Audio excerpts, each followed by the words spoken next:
Once again, ladies and gentlemen, you already know who it is. Welcome back to the Lewis Basketball Network. It is your boy Lewis, and I am back with another one, with another banger, with yet another video. Keep the grind, keep the hustle, never stop, never settle, man. Make sure to subscribe to my channel if you're new to the channel. Make sure you like this video. Make sure to share this video. Only helps channel grow, man. Truly appreciate it, guys. So I want to talk about, I just want to do a little snippet in terms of the Celtics and the Bucks. I'm not even going to really talk about that game. The only thing I'm going to just tell you is that the Celtics lost 116-99, and Kyrie was talking to his team and telling reporters that he was going to be aggressive. Kyrie Irving was aggressive in taking jump shots and taking long jump shots instead of attacking the basket, which already told me that Kyrie Irving had already mentally checked out of the series. Kyrie didn't care. So what did Kyrie tell the team before the game? Listen, I'm going to chuck up my shots. You guys could play however you want to play. I'm just going to try to chuck up shots and try to say I'm going to be aggressive. I'm mentally out of this game. You guys could do whatever you want. We could lose the game, whether we win or lose or whatever. And guess what? I'm out of here. Peace.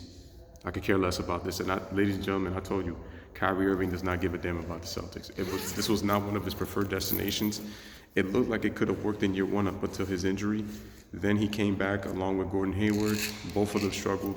I said from the beginning that Gordon Hayward should have came off the bench to slowly work his way back, but no. Brad Stevens decides to start him, and it took him a long time to get his legs, and he still doesn't look right. Excuse me. But, you know, it's ridiculous to show that kind of effort, man. And you have to be, if you're a Celtics fan, you have to be extremely disappointed in the lack of effort that the team gave. And it was over from the start. And once again, give credit to the Milwaukee Bucks. They set the tone from the start of the game, and Boston just didn't know what to do with it, man. They got punched in the mouth, and they just said, you know what, we're just going to quit. We're just going to quit. And once Kyrie quit, the rest of the team quit. So in other words, he pulled the passive aggressiveness by just like his tutelage mentor, LeBron James. As one of my subscribers said, he learned from the Joker. He didn't learn from Batman, he learned from the Joker, which means he really needs to learn from a Bruce Wayne. Excuse me. And so, you know, that's just the way it is. And Kyrie's body language just said he was out, just the way he was answering questions. So enough with that. So the Milwaukee Bucks, congratulations to them. They move on to the Eastern Conference Finals for the first time since the days of prime Ray Allen, Sam Cassell, and Glenn Big Dog Robinson. Oh, you didn't think I know about the 2001 Bucks, did you? Oh, with Scott Williams, Irvin Johnson, Lindsey Hunter, Tim Thomas. Oh, Darvin Ham. You think I don't know about those cats? Come on, man. That means you don't even think I know my basketball ball. How I just name some of those players on that damn team? I tell you, man. I tell you. But anyway, to the Warriors and the Rockets, the game that everybody's been waiting for, ladies and gentlemen. And so Kevin Durant, it's not looking good. Whatchamacallit? He injured his calf strain. He scored his 22nd point on the jump shot and ended up injuring, it looked like an Achilles, but he was holding on to his calf. And it's not good news. And I just got reports from Clutch Points that Kevin Durant is out for Game 6 with the calf strain injury. But before I talk more deeper in detail about the injury, the Warriors ended up winning the game 104-99, in which they had a 20-point lead. They squandered it. And it was like no matter how well the Warriors played, the Rockets got themselves back in the game. So when we look at the scores, we have James Harden.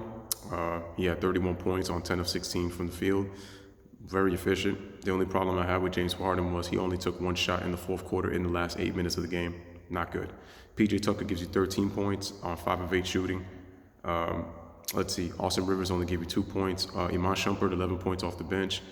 Eric Gordon, who struggled the entire first half, came back in the second half with 12 big ones, finished with 19, but he did struggle shooting from the field. But ladies and gentlemen, Chris Paul, the Golden State Warriors gave a golden opportunity of a play for the Houston Rockets to win this game after they blew a 20-point lead. And Chris Paul only scores 11 points, 6 rebounds, and 6 assists in 38 minutes of action and goes 3 for 14. And this is what I'm telling you about the Houston Rockets. As vulnerable as the Warriors look, my concern for the Rockets is they continue to find a way to lose these close games when it's right there for the taking. They should not be losing this, man. But it is what it is. And so, for the Golden State Warriors, Steph Curry was struggling all night long, but came up big in the fourth quarter, scored 12 of his 25 points in the fourth quarter, finished with 25. Klay Thompson shot the ball great, 11 of 20 from the field, finished with 27 points. Draymond Green, 8 points, 12 rebounds, 11 assists, even though he did foul out of the game, and I thought that was really going to hurt them, knowing that KD went out with his calf injury. Let's see, Iguodala chipped in with 11. The Golden State bench only gave them 11 points compared to the Rockets' 19. But ladies and gentlemen, the player of the game, in my opinion, has to go to Kevon Looney. He had the biggest impact of the court of any Golden State Warrior. Klay and Curry, they carried the load on the offensive end. But Kevon Looney, his activity on the defensive end, his offensive rebounding, he made key free throws. It just shows you that Kevon Looney was very valuable tonight. But you notice that when Steve Kerr didn't play a lot of guys, look at Jerebko. Like, Jerebko hit 1-3, but he kind of looked lost out there in terms of, like, on the offensive end and then on the defensive end, playing with Kevin Durant. And I think Steve Kerr should really try to think about playing Quinn Cook to release Steph Curry of some minutes. I really think he should do that, consider that. And ladies and gentlemen, I just found out, before I get into the statistics, Kevin Durant is out for Game 6. He is out for Game 6. So you heard it here from me. Just got the report from ClutchPoints.com. Kevin Durant is out for Game 6. Can it be bad for the Warriors? Well, it really depends, man. But first, let me get into the stats. So the Warriors shoot 45%. The Rockets shoot 41%. The Warriors shot 13 of 37 from three-point range, while the Rockets shot 12 of 41. Not good, right? The Warriors out-rebounded the Houston Rockets 42-39, and the Golden State Warriors had 4 more offensive rebounds. And ladies and gentlemen, I told you, the team who wins the offensive rebounding battle has won all the games in this series. Warriors 12, Rockets 8. Turnovers were even at 15. Free throws, the Rockets got to the line 24 times. The Golden State Warriors got to the line 18 times. So they went to the line 6 more times. Assists 28-19. The Warriors really shared the ball, especially in the second half after KD went down. Let's see. Steals were even at 6 apiece. Turnovers were even at 15. Points in the paint were even at 38. That's pretty much, the stats for the game. And let me just say this, for Game 6, Houston has another opportunity to tie this series. Kevin Durant's not there. So now the game plan is you can actually double Steph Curry now more. So now you could trap him a lot more and now force him into more turnovers. And that hurts without having Kevin Durant there, because at least with Kevin Durant there, you can't really double Steph. So you have to really just send this one-on-one physical defender off the ball and make sure you be physical with him and grab him. But now they don't have to worry about that because Kevin Durant is not on the floor. And you're missing, 20-plus points a game, especially with a thin bench. It's going to be tough. But this can also be a blessing in disguise. Because if you saw when KD left, the Warriors were back to moving the basketball. They were back to more man-cutting, like the same Warriors that allowed them to be, the former champions that they were. And I saw pre-KD Warriors last night, just without the depth, but you had your 3 mainstays, your core, Draymond, Klay, and Steph. So they played off of each other, and it was huge for them. They could have easily folded.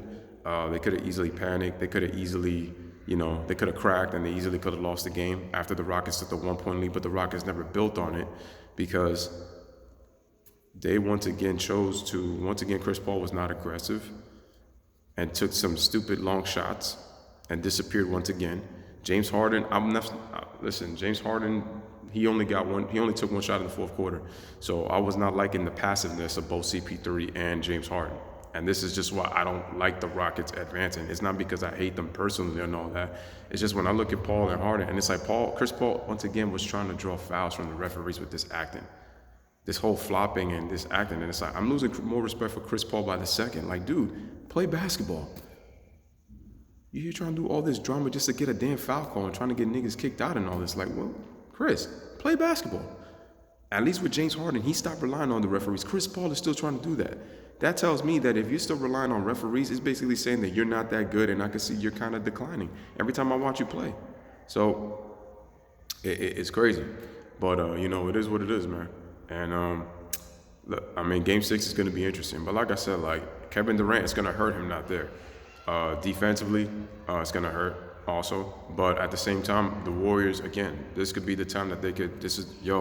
They got the nickname the Road Warriors right before Kevin Durant even came. So we're going to see what the Warriors are made of. Is it going to take its toll with Steph and Clay with all the minutes that they've played? I mean, we're going to see. It's already taken its toll. I mean, the ref got a calf strain and it was non-contact. So we're gonna see what happens. But basically, I think with the Warriors, this is the time that they come together, and we'll see what kind of game that they put on the road. Like I said, this could be a blessing in disguise. We don't know, but but it definitely hurts not having Kevin Durant there. So it's gonna be crazy. But anyway, man, this is your boy Lewis with another one. The Houston Rockets again. They just show me that they can't close out games. They just can't close out games. They've done it 2 games in a row, in games 3 and 4, because they were able to win 2 straight. But still, it's like in Golden State, game 1, game 5, golden opportunities to really take control of the series and possibly win it. It's like they still couldn't do it. But we'll see what happens in game 6. But anyway, that's your boy, man. As always, man. Bless up. One love. Peace. Thanks for watching.